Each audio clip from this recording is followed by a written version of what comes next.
To continue trimming my weldment, I'm going to use the end trim next, and I'm going to trim these blue members to the bottom of these red. So from the weldments ribbon, I'm going to select Trim Extend. As the corner type, I'm going to select the end trim. And as the bodies to be trimmed, I'm going to select these 4 blue members. I'm going to leave the Allow Extension turned on. And as the trimming boundary, I'm going to tell it to trim to a face or plane. I'm going to click in this window. I'm going to rotate around. I'll zoom in a bit, and I'm going to select the bottom face of this tube.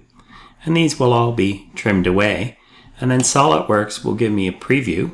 And what it's telling me is the piece of the pipe that interferes with this tube will be discarded.